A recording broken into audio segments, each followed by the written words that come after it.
Hello, I'm Giramma, and today I will be discussing the waste stream analysis that I recently conducted at my employer, Admiral Packaging. I conducted this waste stream analysis as part of my senior capstone project at Roger Williams University, class for IT 47291C. Admiral Packaging is a third-generation flexible packaging manufacturer located in Providence, Rhode Island. We were originally founded in 1898 by Moses Frank. We've remained in the Frank family ever since. We originally installed laminating capabilities in 1982 and have since performed various modernization efforts across the years, including installing new presses and new slitters, most recently in 2016. We've completed a number of sustainability initiatives over the years. Within the past few years, we've eliminated 400 metric tons of CO2 by replacing 2 antiquated catalytic oxidizers for our solvent recovery system. We've also replaced over 200 windows in our mill building. Being a 120-year-old manufacturer, our building is fairly old. We've also eliminated over 1 million gallons of water by installing closed-loop glycol chillers, mostly for our converting department. We've also replaced our old steam boiler that consumed over 20,000 gallons of fuel oil per year, which eliminated the equivalent of 150 metric tons of CO2 and 1 ton of sulfur emissions. Like any manufacturer, we have various inputs and outputs. Our inputs consist of film, mostly polyethylene, nylon, polyester. We also use various foils, nonwovens, and the like. We also use adhesive to laminate 2 separate films together. Ink for our printing. We use several different kinds of ink: polyamide inks, thermoplast inks, and water-based inks. We also use the typical packaging components that any business would use: cardboard, stretch wrap, and the like. Our outputs are our finished goods, which here you can see our bread bags. Khaleesi is one of our main local customers. Pouches, roll stock, which is large rolls of printed film. And then we also have our waste. Our waste consists of pallets, cores that the film themselves come in on and that we ship them out on, setup scrap, and various packaging components that our raw materials come in on. Right here you can see end boards. We also have core plugs, crates, and the like. Here's a general overview of our process. As you can see, our film and ink come together to get printed. Then the printed film and adhesive go to laminating, where they are laminated together with another layer of film to generate the supported film, which then goes to slitting, where they can be slit down into the various widths that the customer requires. For example, we may run a bag 4 across, and then we'll slit it down to 1 individual roll. And then in some cases they'll go down to our converting department, where we'll actually make the bags for the customer. And as you can see, all along each step there's various different wastes created.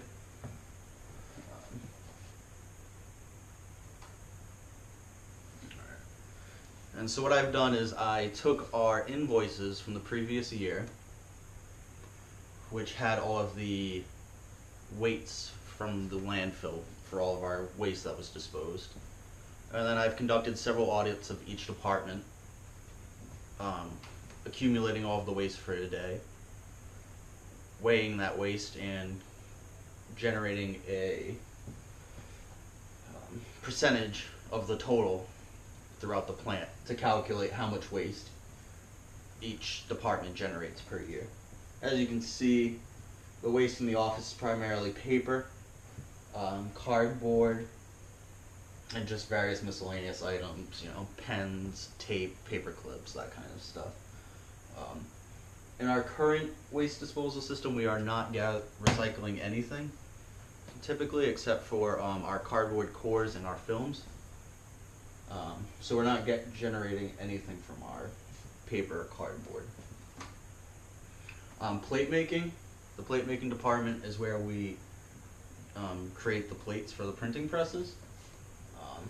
So you can tell the main waste in this department is the scrap from the printing plates themselves. It's about 95% of the waste. They generate about 50,000 pounds of waste per year. The mounting department is where the printing plates are mounted onto the cylinders for the printing presses. So here you can see this would be a cylinder, and that's a printing plate being laid onto the cylinder. They use a sticky back to do this, basically a double-sided foam tape, which again is the primary source of the waste in this department. That tape is only used once, and then that tape is disposed of. It also has a release liner connected to it, and sometimes will damage printing plates during the removal process.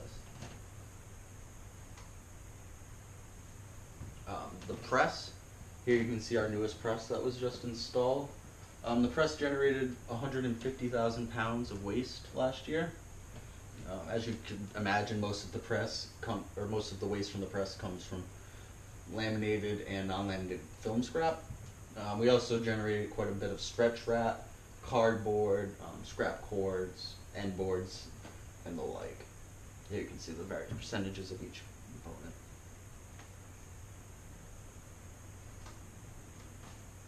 The laminating department, they generate pretty much the same types of waste as the press, in nearly the same amount.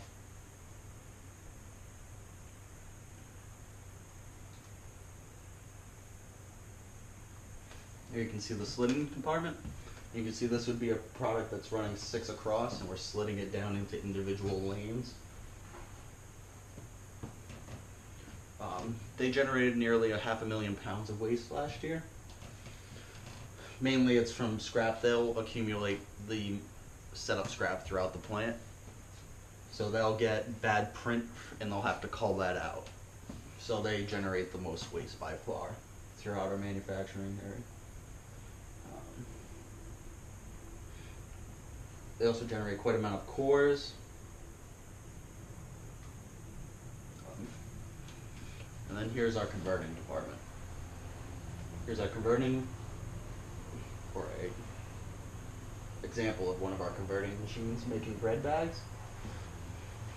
The converting department also generates quite an amount of waste, mostly from setup.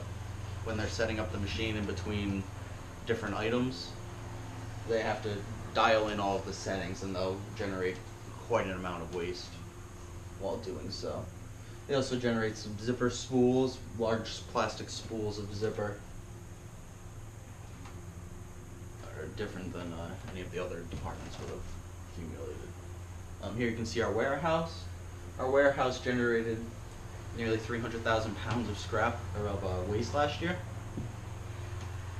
Mostly for the warehouse, they're accumulating cardboard, scrap pallets, and stretch wrap, your basic packaging supplies. The warehouse will also include all the pallets that have been accumulated throughout the plant, because our water spiders will pick up the pallets from each department and transport them to the storage areas, which accounted for nearly all of the waste in this area. Here you can see the waste breakdown by the department. So you can see that our slitting department here had by far the most waste, followed by the converting department. Warehouse, press and laminator are nearly the same. Our office is the least amount of waste. And so you can see here the various different types of waste that we have here. The largest amount will be printed laminated scrap, followed by scrap pallets, and printed non-laminated scrap. We also have a good amount of end boards and cores. So with our current waste disposal process that's set in place, we are recycling our scrap pallets, our cores, and a small portion of our printed laminated scrap. So the main reason why we undertook this effort was to try to reduce our expenditures on waste disposal. By just reducing our expenditures, we're hoping that we'll be able to stay competitive in the marketplace by reducing our prices for our customers and just generally being able to market ourselves as a more eco-friendly and green company. In 2016, based off of our invoices from Republic Services, we ended up having an expenditure of $55,000 in 2016. They are currently charging us $73 per ton for disposal, and we disposed of nearly 450 tons in the last year. We also have a recycling 10-yard dumpster. We disposed of approximately 25,000 pounds of cardboard last year. We don't pay anything for weight for cardboard disposal, but they do charge us $120 per week, which is what they charge us for each of our containers as a haul fee.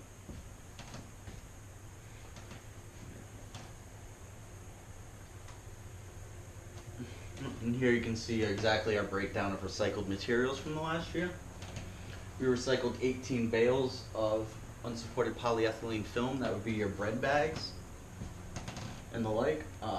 Each of those bales is 3,000 pounds each, meaning that we were able to recycle approximately 54,000 pounds of polyethylene last year.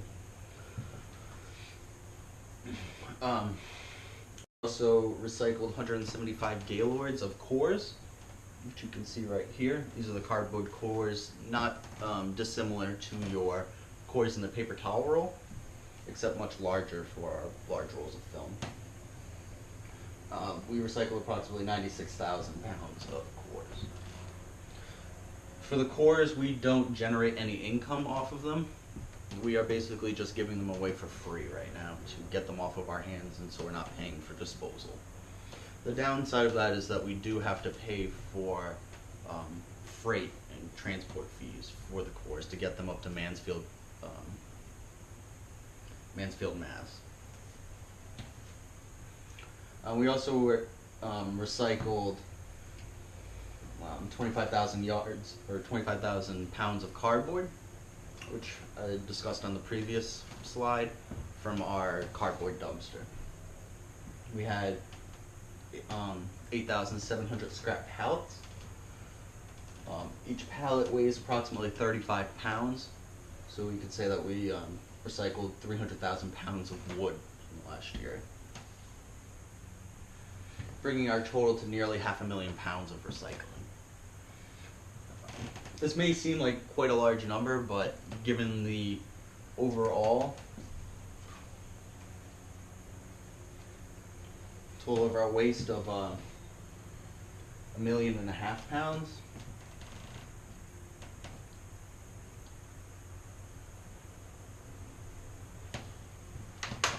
I feel that we could do a lot better.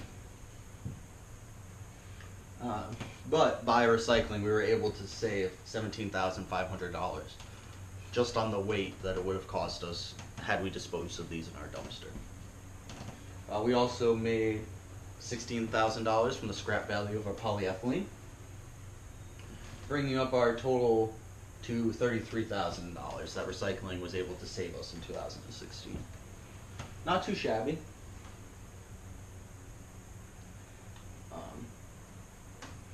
Our current system does have various pros. It's easy.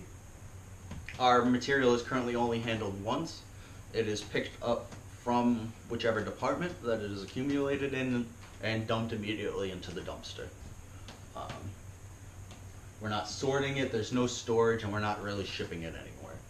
We just toss it in the dumpster and never think about it again, which is easy. It's easy to just throw things away. I've also heard that it's cheap. $73 per ton is a very good price. We've negotiated pretty hard to achieve this price from Republic. Um,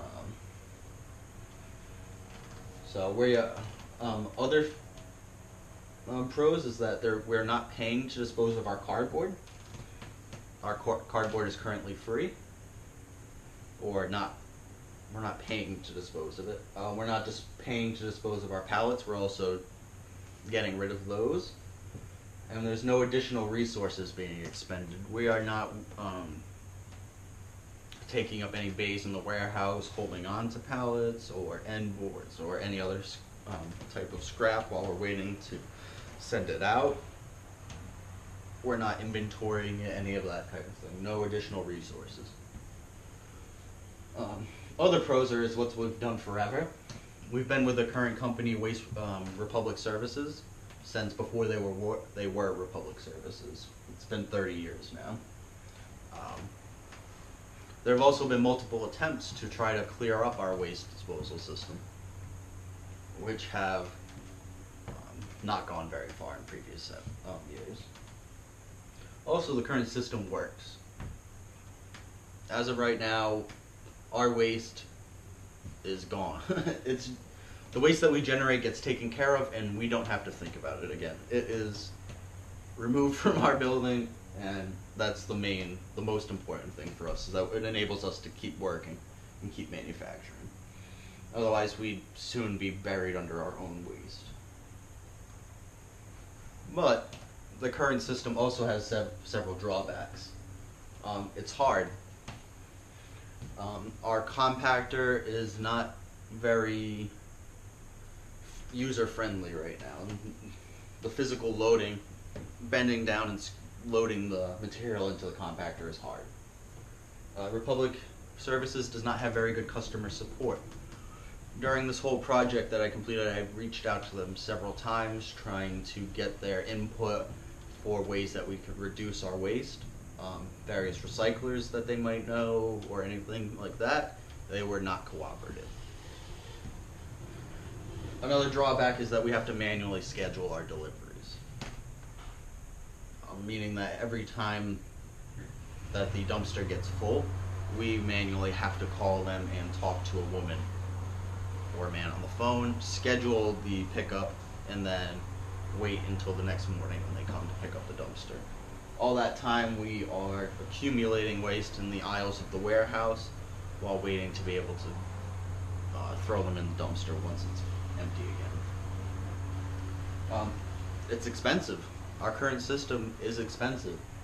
We're paying $73 per ton, which is just an okay price based on the research that I've completed in the local market. We throw a lot more away. Because we are not recycling as much, we are throwing more in the dumpster. Even though we have a cheaper price, perhaps we are throwing more in there, so we end up paying more in the long run. We're not getting any money, any potential recycling income from our pallets or our cardboard. Our cardboard cores, our cardboard, and our pallets are all given away, basically, to get them off of our hands. Another con is it's what we've done forever. Technology will change a lot in 10 years, let alone in 30 years. As you can see here in 2006, I was still rocking my Motorola Razr. But 10 years later, we had the Samsung S7. Quite a leap in technology. As I was saying, one of our cons is the percent of our waste that's currently recycled. We're only recycling approximately 30% of our waste. We do quite a good amount on our cores. We recycle approximately 99% of our cores. We also recycle 73% of our pallets. Those are good efforts. It makes me feel confident that any other item that we decided to really go after and choose to recycle, that we would be able to properly sort out a large percentage of the material that comes through our plant. Also, one of the cons is that we are paying to throw value-bearing materials away. For example, look at all this wood. You could potentially gain income for the wood. Cardboard, we could at least be disposing of it for free. End boards, you could be generating recyclable revenue off of that. Films, basically everything that you can see in these pictures is recyclable.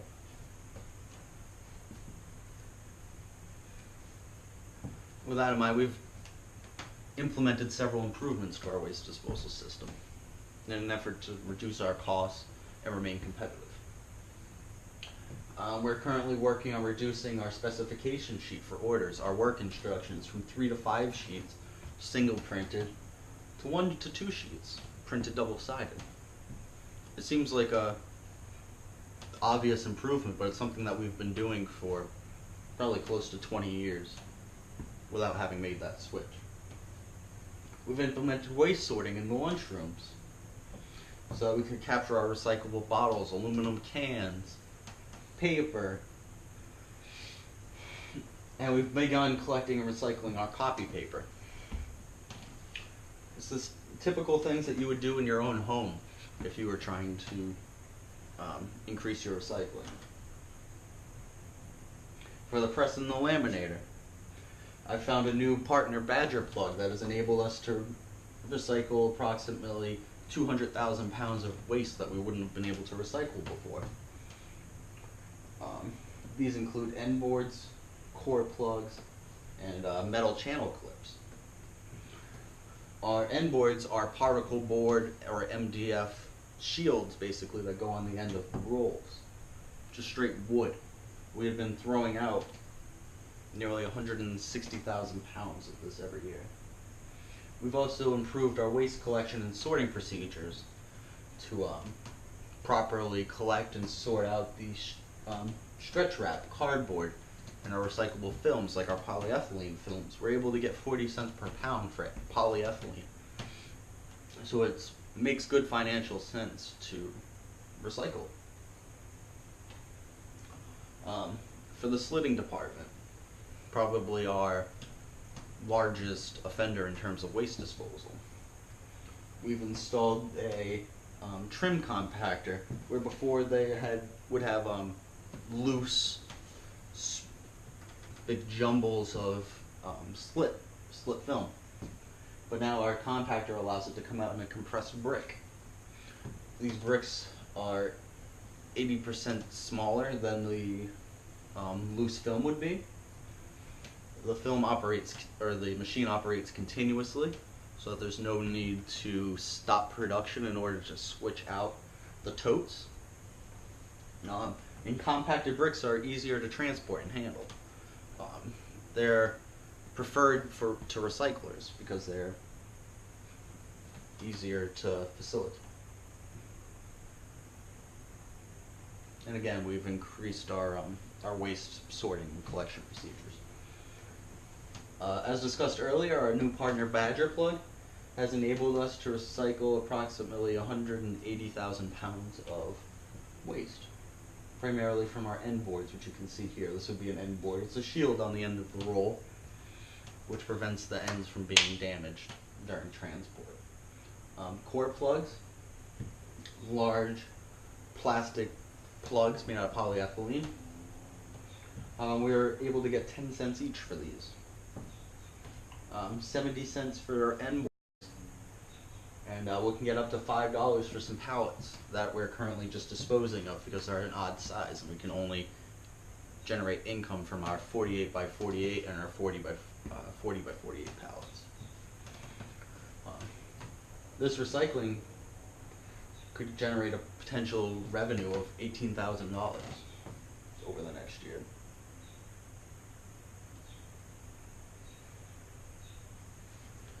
When searching for other potential improvements, I reached out to several waste disposers in the area to see if we would be able to reduce our expenditures simply by switching companies.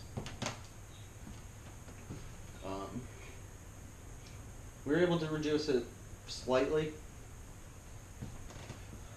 through different companies. Patriot Disposal, while being higher per price at $75 per ton, they had a much lower rental fee for open top and cardboard disposal, allowing them to come in at the bottom of the pack. Waste management, I like them overall. They have the cheapest price per ton.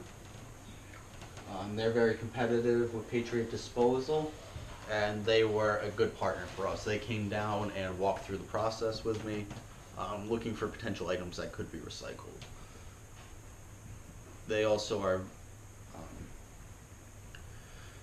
very user-friendly. They would enable us to have a compactor with remote level indicators, so that they will be able to tell when our compactor or our dumpsters are full, so they'll be able to come out and service them without having to be called.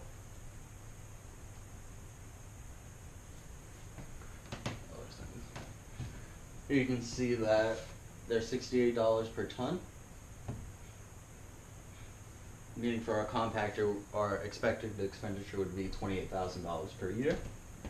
Our 30-yard compactor would be approximately $20,000 per year, and the cardboard dumpster would be $5,000 per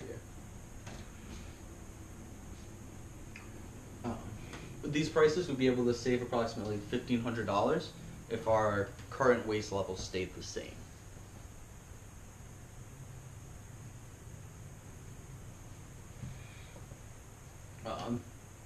With the improvements that we've already put in place and the amount of waste reduction that we've already seen, we anticipate saving approximately $8,000 this year once we change companies. As I was saying earlier, some of the improvements that Waste Management has offered us over the competitors are they offered to replace our 30-year-old compactor with a brand new one. The new one would have the remote level indicators for automated pickup requests, and they'd have 2 dedicated receptacles for each kind. So currently, Republic Services only has 1 dumpster and 1 compactor for our business. And due to food safety regulations, these containers need to be dedicated just to our business, because you can't be bringing in food waste or some kind of hazardous waste that could be the residual inside the dumpster into our facility.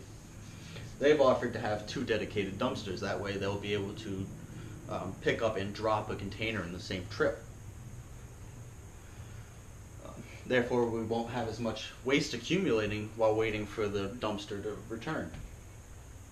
They also have offered to include an automated bin tipper, which will ease our workers' strain and will hopefully boost productivity. They'll be able to wheel the bin directly up and just press the button and have the dumpster dump, as opposed to manually tipping the bin over. Also, the newer compactors will hold more tons in the same volume, so we could potentially have less trips, less haul fees, and less gas expenses.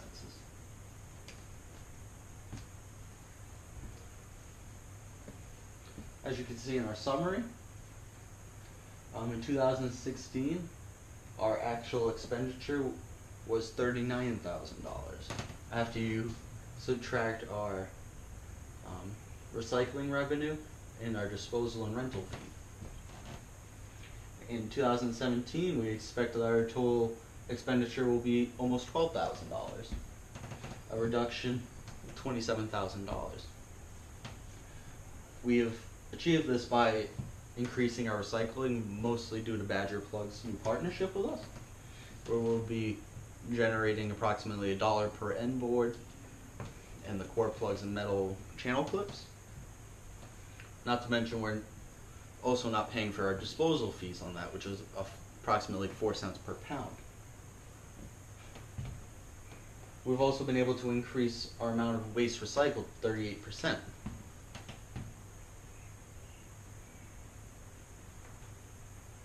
Of course, our job is still not done. We're still attempting to investigate potential recyclers for our laminated scrap, because as of now, it's very hard to find a recycler that'll take film once it has been laminated together. We've also put out requests to our film suppliers that provide end boards for their film. We've requested that they use recyclable shields or end boards whenever possible. And we still have to determine the cost effectiveness of baling our own cardboard. Perhaps instead of renting a dumpster, we should bale it ourselves to eliminate the rental expense and also generate income from being able to sell our cardboard. And that'll wrap up my presentation. Are there any questions? We also I've received several suggestions for future sustainability improvements from employees on the factory floor. They suggested that we repair our compressed air leaks. Currently, when you walk through the building at the end of the night, you can hear various leaks just hissing throughout the plant. Compressed air is very expensive. It's expensive to generate, store, and if you're just throwing it away, you could be losing a massive amount. We've also suggested that we replace our compact fluorescent lighting with LEDs. LEDs are far more energy efficient, and the color temperature is more representative of true sunlight. It'll give a better color representation for our printed products. And that'll wrap up my presentation. Thank you very much.